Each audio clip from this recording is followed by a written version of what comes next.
City of pearls, city of lakes, city of biryani.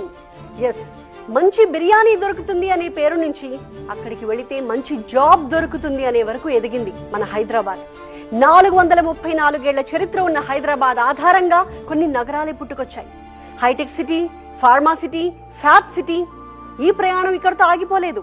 త్వరలో 4th city రాబోతోంది. ఇంతకీ ఈ 4th సిటీ నిర్మాణం సాధ్యమేనా?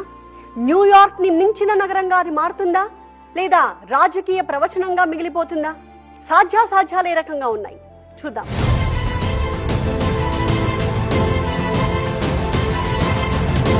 హైదరాబాద్, సికింద్రాబాద్, సైబరాబాద్. ఇక్కడ సైబరాబాద్ ని సృష్టించడానికి పడ్డ కష్టం, చేసిన ప్లానింగ్ అంతా ఇంతా కాదు. ముందుగా హైటెక్ సిటీని కట్టారు. కేవలం హైటెక్ సిటీనే సరిపోదు, ఇన్వెస్టర్లు రావడానికి, ఉండడానికి, మీటింగ్స్ పెట్టుకోవడానికి నోవోటెల్, హైటెక్స్, మాల్స్ ఇలా కొన్నింటిని నిర్మించేలా చేశారు. అంటే కార్పొరేట్లను ఇన్వాల్వ్ చేశారు. అలాగే మైక్రోసాఫ్ట్ ఇక్కడికి వచ్చింది. ఒక ఐఎస్బి నిర్మాణం జరిగింది.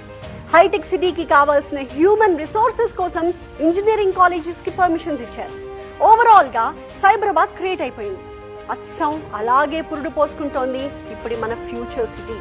ముందుగా స్కిల్ యూనివర్సిటీ రాబోతోంది. ఆనంద్ మహీంద్రా అంతటి వ్యక్తిని స్కిల్ యూనివర్సిటీ చైర్మన్ గా చేశారు. ఆ తర్వాత ఏఐసిటి